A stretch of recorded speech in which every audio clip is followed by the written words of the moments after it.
Sheriff Thomas McKenna thought he was dying alone in his office, but what he found in his locked jail cell defied every law of nature and man. The Apache medicine woman sat cross-legged in the center of the cell, her weathered hands weaving patterns in the air that seemed to shimmer with impossible light. But here's what made no sense.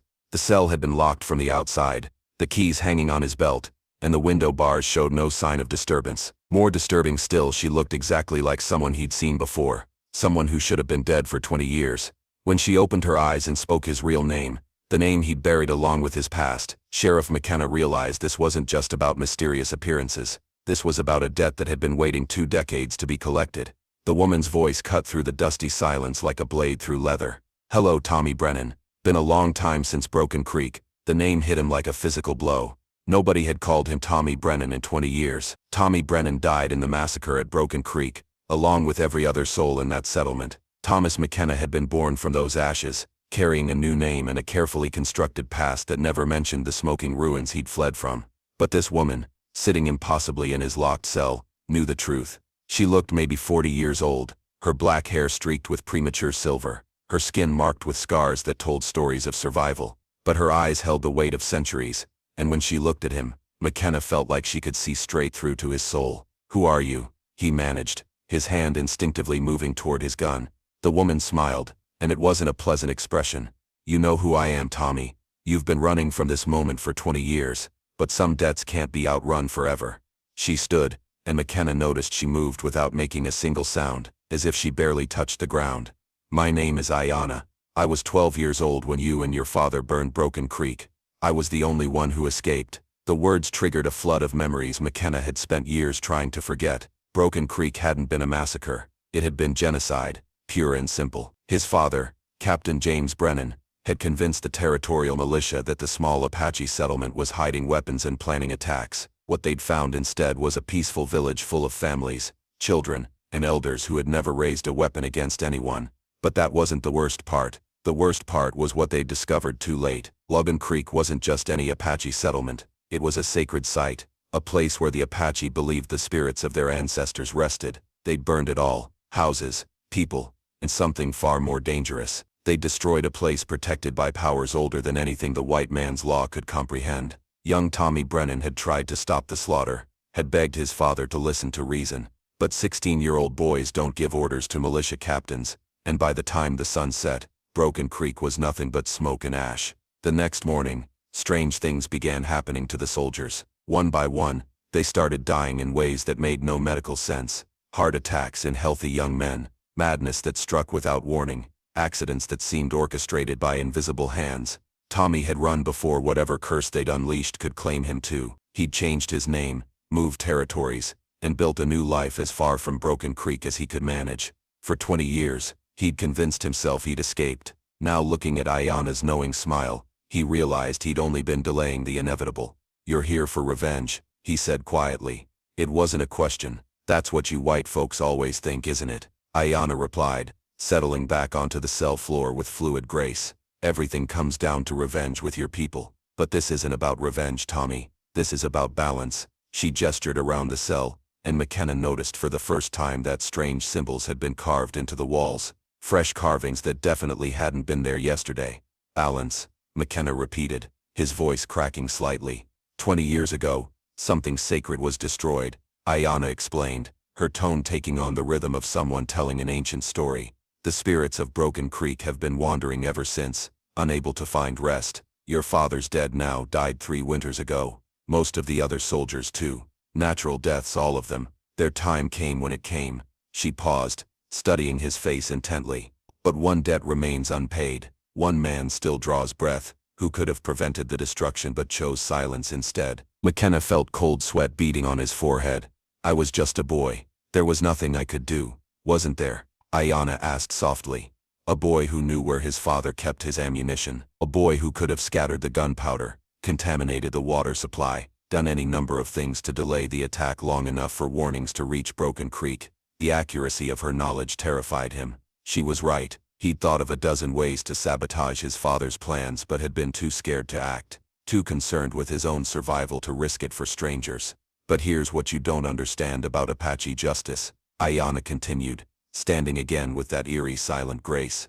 It's not about punishment for past actions. It's about the opportunity to make different choices. She moved closer to the cell bars, and McKenna noticed that her footsteps still made no sound at all. The spirits of Broken Creek aren't interested in your death, Tommy. They're interested in your life. What you do with the time you have left. How you choose to balance the scales. Outside, the sound of approaching horses broke the supernatural tension in the jail. McKenna recognized the heavy hoofbeats of his deputy's mount, along with several others. Sheriff McKenna, Deputy Carson's voice carried across the yard. We've got trouble coming. Apache war party spotted about 10 miles south, heading this direction. Through the small window, McKenna could see dust clouds on the horizon. A lot of dust, which meant a lot of riders. But Ayanna didn't seem concerned. If anything, she looked satisfied. Right on time, she murmured.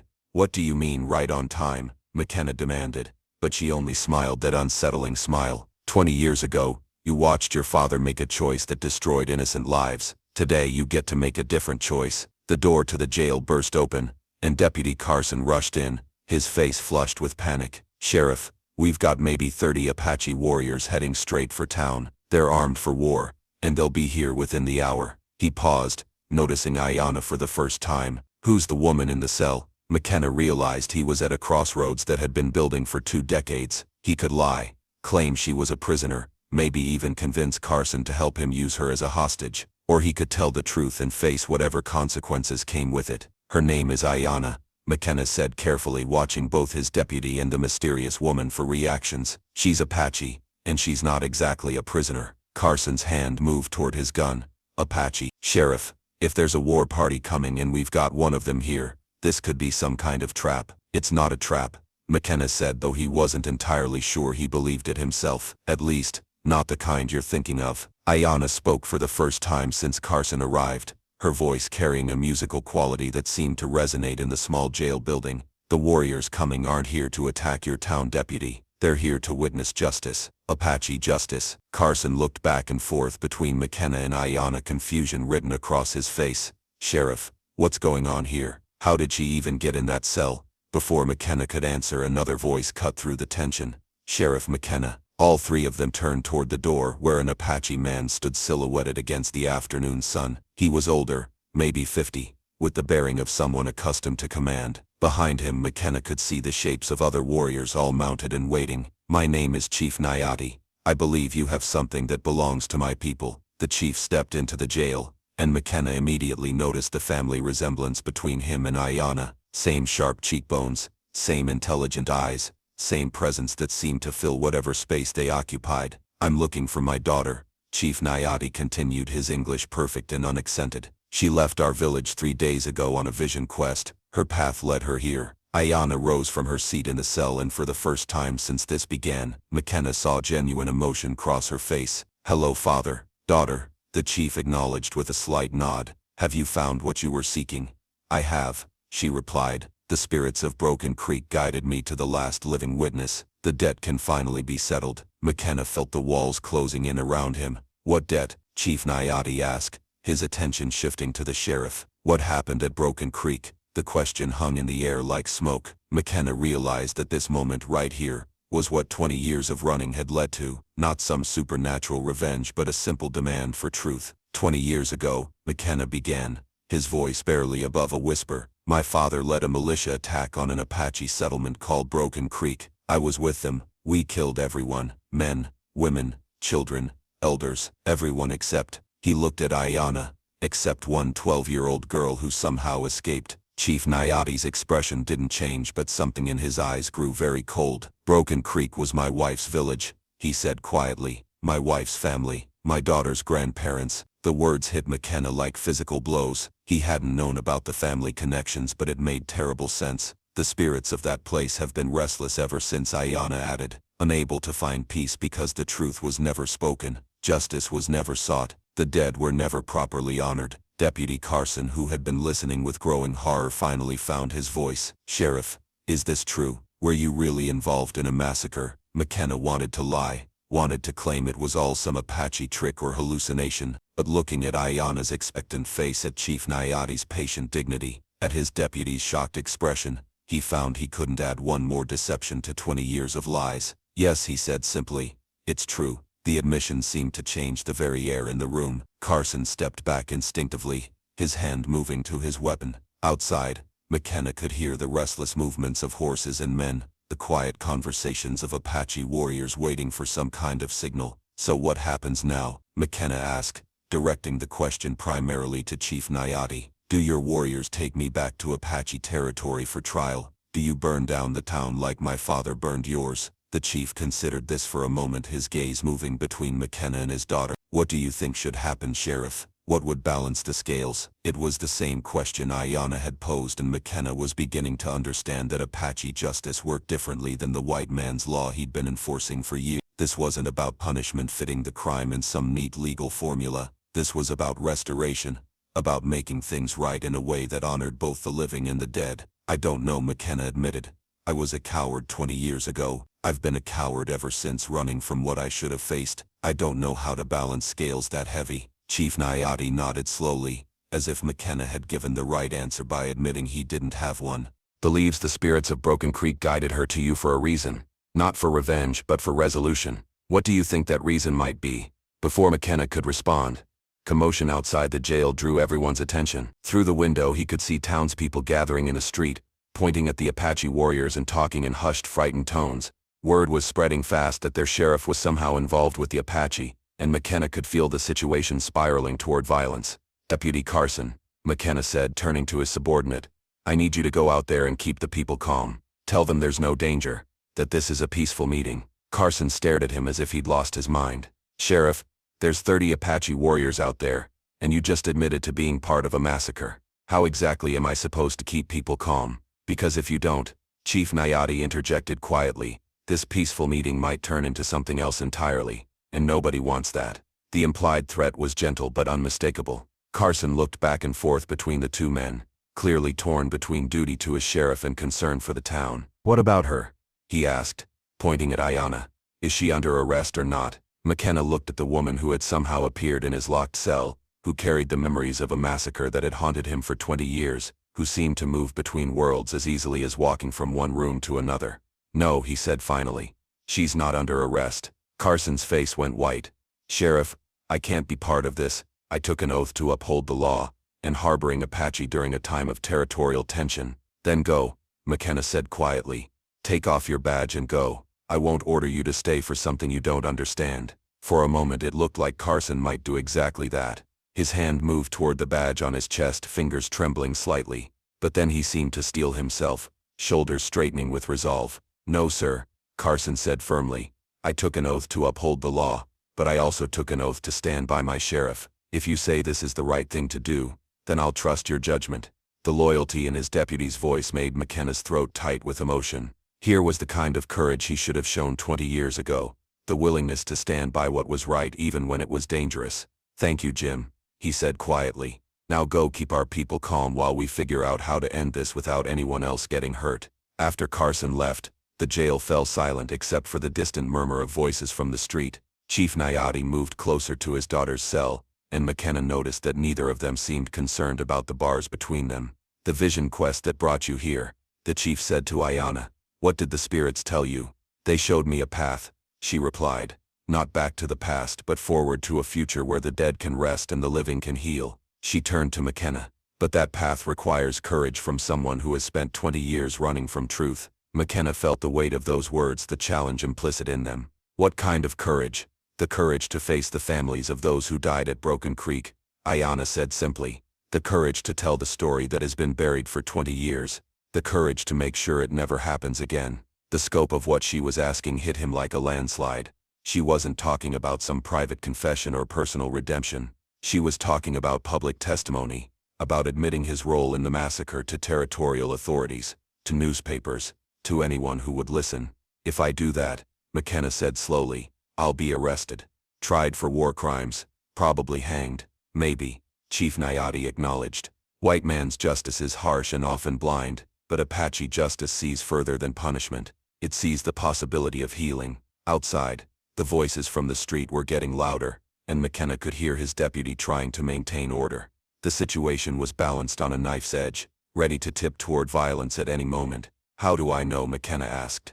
"That if I confess publicly, Your warriors won't attack the town anyway. How do I know? This isn't all an elaborate setup for revenge. Father and daughter exchanged a look that seemed to communicate volumes without words. Because, Ayanna said finally, the spirits of Broken Creek aren't interested in creating more dead. They want to prevent future massacres, future Broken Creeks.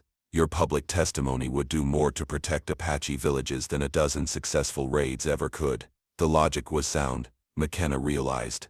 A sheriff's confession about a military massacre would cause a political scandal that reached all the way to Washington. It would force the territorial government to investigate other incidents, to establish oversight for military actions against native populations. It would turn him from unknown participant into a symbol of accountability. But it would also destroy his life, his reputation, his freedom. Everything he'd built as Thomas McKenna would crumble the moment he spoke Tommy Brennan's truth. As if reading his thoughts, Chief Nayati spoke again. The spirits of Broken Creek have waited 20 years for justice. They can wait a little longer for the right justice, the kind that honors their memory and protects the living. He paused, studying McKenna's face intently. But they cannot wait forever. And the longer truth stays buried, the more restless they become. The implied warning was clear. Whatever supernatural forces had brought Ayanna to his jail cell tonight weren't going to simply disappear if he chose silence again. This was his last chance to face the past on his own terms. If I agree to public testimony, McKenna said, what happens to my town, to the people who depend on me? That depends on what kind of man you choose to be. Ayanna replied, the kind who protects his people by hiding the truth and hoping it never catches up, or the kind who protects them by ensuring that truth prevents future violence. Before McKenna could respond, the jail door burst open again. This time it wasn't Carson, but Mayor Harrison, red-faced and agitated, flanked by several prominent townspeople. Sheriff McKenna, the mayor announced loudly, the town council demands to know what's going on here. We've got Apache warriors surrounding our jail. People are talking about massacres and revenge, and nobody has any clear answers. McKenna looked at the assembled faces. These were people who had trusted him for years, who had no idea that their sheriff carried the guilt of genocide in his past. Mayor Harrison, McKenna began carefully, this is a delicate situation that requires, delicate situation, interrupted Councilman Peters, a man who owned the largest general store in town. Sheriff, we've got families hiding in their homes, wondering if they're going to be scalped in their beds. We need answers, and we need them now. McKenna realized that this was it, the moment Ayanna had been preparing him for, when abstract concepts of truth and justice became concrete choices with real consequences. He could lie to these people, spin some story about arresting a dangerous Apache and negotiating with her tribe for safe passage. Or he could tell them the truth and watch their faith in him crumble in real time. Looking at Chief Nayati's patient expression, at Ayanna's knowing smile, at the frightened faces of his townspeople, McKenna made his choice.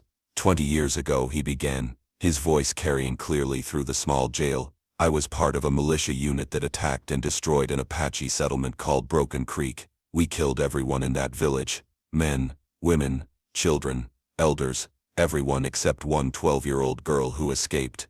The silence that followed was deafening. Mayor Harrison's mouth opened and closed without sound. Councilman Peters took a step backward as if McKenna had struck him. The other townspeople stared in shock, trying to process what they just heard. My real name is Tommy Brennan, McKenna continued, the words coming easier now that he'd started. Thomas McKenna is the identity I created when I ran from what we'd done. The Apache woman in that cell is Ayanna, the girl who escaped. Her father is Chief Nayati, and some of the people we killed at Broken Creek were his family. You're lying, Mayor Harrison whispered, but his voice carried no conviction. This is some kind of Apache trick, some way to turn us against each other. It's not a trick, McKenna said firmly. It's the truth, a truth I should have told 20 years ago. He looked directly at each of the townspeople, meeting their eyes despite the disgust and betrayal he saw there. I understand if you don't want me as your sheriff anymore. I understand if you hate me, but I'm done running from what I did. Councilman Peters found his voice first. Sheriff, Tommy, whoever you are, do you have any idea what you've just done? You've confessed to mass murder in front of witnesses.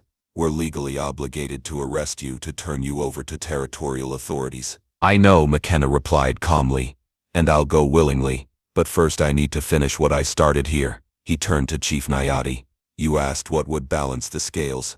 I think public testimony to territorial investigators would be a start. Full disclosure of what happened at Broken Creek, who ordered it, how it was carried out, and what can be done to prevent it from happening again. The chief nodded slowly. That would honor the dead and protect the living. The spirits of Broken Creek would find peace in such justice. Mayor Harrison stepped forward, his political instincts overriding his shock. Now wait just a minute. Let's think about this rationally. Sheriff McKenna has served this community faithfully for years. Whatever happened in the past, whatever mistakes were made, surely we can find some other way to— No, McKenna interrupted. There is no other way. I've tried running from this for 20 years and it only made things worse. The only path forward is through truth, no matter what it costs me. Ayanna spoke from her cell, her voice carrying that strange musical quality that seemed to resonate in everyone's bones. The choice has already been made. The spirits of Broken Creek accept Sheriff McKenna's offer of truth. Justice will be satisfied. As if summoned by her words, a wind began to blow through the jail despite the fact that all doors and windows were closed. It carried the scent of sage and something else, something that smelled like rain on dust and the smoke of long-dead fires. The townspeople moved closer together instinctively, their eyes wide with fear and wonder. What's happening? Mayor Harrison whispered. The dead are saying goodbye, Chief Nayati replied. They have waited 20 years to hear truth spoken. Now they can rest. The wind grew stronger, swirling around the jail cell where Ayanna sat, and then as suddenly as it had begun it stopped. The supernatural tension that had filled the building since McKenna first discovered Ayanna evaporated, leaving behind only ordinary people facing extraordinary choices. So what happens now? Deputy Carson asked, having returned during the commotion. His face was pale but determined, and McKenna realized his deputy had chosen to stand by him despite everything. Now I write a full confession, McKenna said. Every detail I can remember about Broken Creek, about the orders that led to the massacre, about the cover-up that followed. I send copies to the territorial governor, to newspapers, to anyone who can use it to prevent future atrocities. And then, Carson asked, then I face whatever consequences come with telling the truth. McKenna replied, prison, hanging, whatever the law decides, but at least the truth will be out there. Mayor Harrison shook his head in frustration. Sheriff, this is noble and all, but what about our town? What about the people who depend on you? McKenna looked around at the faces surrounding him. Some showed disgust, others confusion, but a few showed something that might have been respect. The best thing I can do for this town is ensure that what happened at Broken Creek never happens again, that future sheriffs, future mayors, future citizens have the information they need to make better choices than I did. Chief Nayati stepped forward, extending his hand to McKenna. 20 years ago you were a boy who made a coward's choice. Today you are a man making a warrior's choice. The difference honors both your people and mine. McKenna clasped the offered hand, feeling a weight lift from his shoulders that he'd carried for so long he'd forgotten what it felt like to stand straight. There's one more thing, Ayanna said from her cell. Everyone turned toward her, and McKenna noticed that the mysterious symbols carved into the walls had begun to fade, as if they were being erased by invisible hands. The confession you write, the testimony you give will prevent more than just massacres. It will build bridges between worlds that have only known war. She stood, moving toward the cell door with that same silent grace. But building those bridges requires people on both sides willing to walk across them. What do you mean? McKenna asked. I mean, Ayanna replied with a smile that transformed her entire face, that the spirits of Broken Creek didn't guide me here just to collect a debt. They guided me here to create a partnership. The cell door, which had been locked since McKenna first discovered Ayanna, swung open with a soft click. No one had touched it. No key had been turned. It simply opened as if the supernatural forces that had brought her here had decided their work was complete. A partnership, McKenna repeated. Ayanna stepped out of the cell, and for the first time, McKenna could see her clearly without iron bars between them.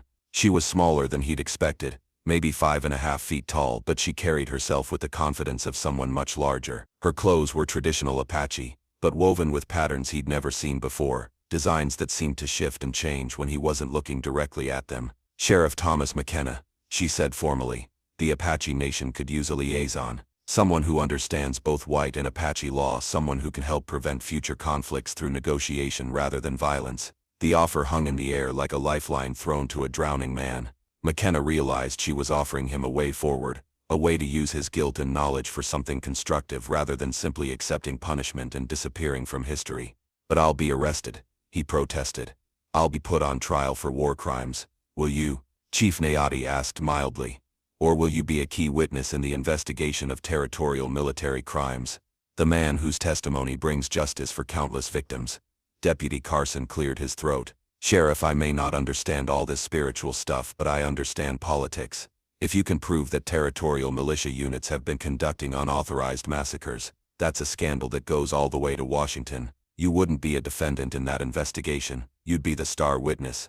The logic was sound, McKenna realized. His confession wouldn't just implicate himself, it would expose a system of violence and cover-up that had claimed hundreds of Apache lives over the years. He would be too valuable as a witness to simply hang for past crimes.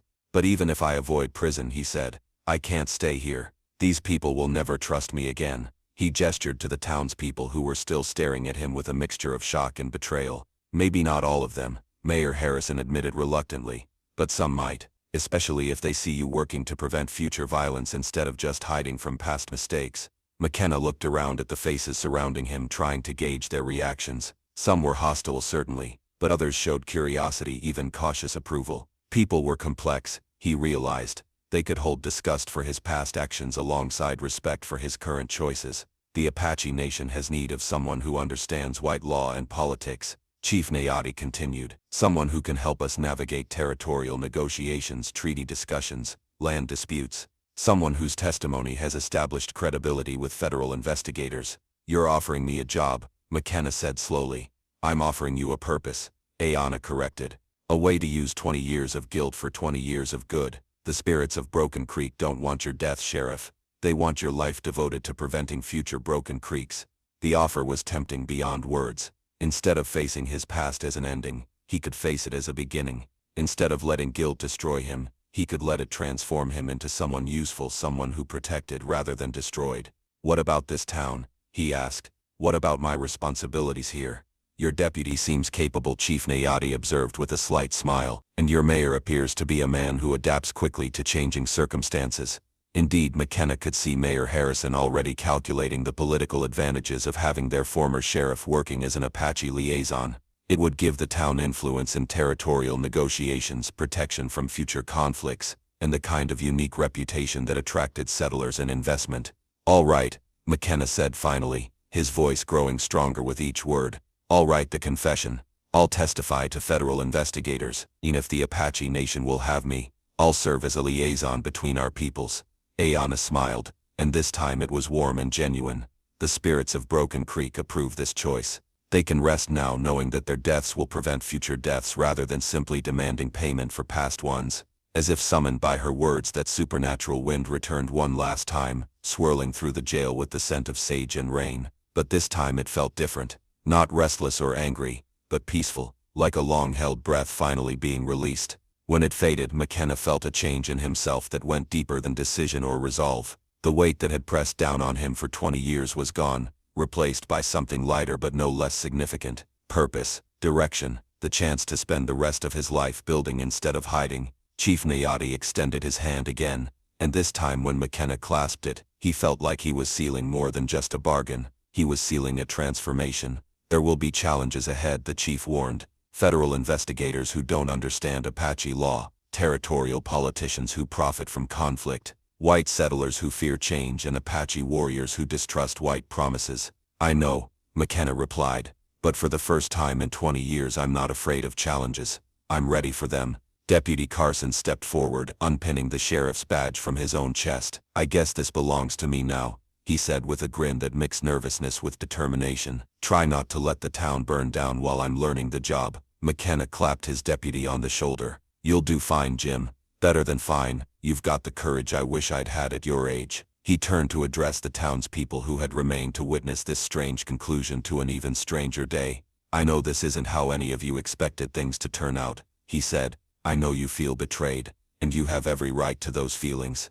But I hope in time you'll see that facing truth is better than hiding from it, even when that truth is ugly. Mayor Harrison stepped forward, his politician's instincts fully engaged now. Sheriff McKenna, or should I say Liaison McKenna, this town will always be proud to call you one of its own. What you did today took more courage than any of us have ever been asked to show. It was political theater, McKenna knew, but it was also genuine sentiment. People were complex, capable of holding multiple truths simultaneously. They could condemn his past while respecting his present choices. As the townspeople filed out of the jail, returning to their homes and businesses with a story that would be told and retold for generations, McKenna found himself alone with Chief Nayati and Ayana. The supernatural tension that had filled the building was completely gone now, leaving behind only three people planning a future that would honor both the living and the dead. "When do we start?" McKenna asked. "We already have," Ayana replied. "The moment you chose truth over safety, the work began. Everything else is just details." Outside, the Apache warriors were preparing to return to their territory, but McKenna knew he would be seeing them again soon. Not as enemies or strangers, but as partners in building something better than the cycle of violence that had defined the frontier for so long. Chief Nayati moved toward the door, then paused. "There is one more thing you should know about Apache justice," he said quietly. "It doesn't just balance past wrongs, it creates future possibilities that wouldn't have existed otherwise. The spirits of Broken Creek didn't guide my daughter here just to settle old debts. They guided her here to plant seeds for a better world." With that, he left, following his warriors back toward Apache territory. McKenna would join them in a few days,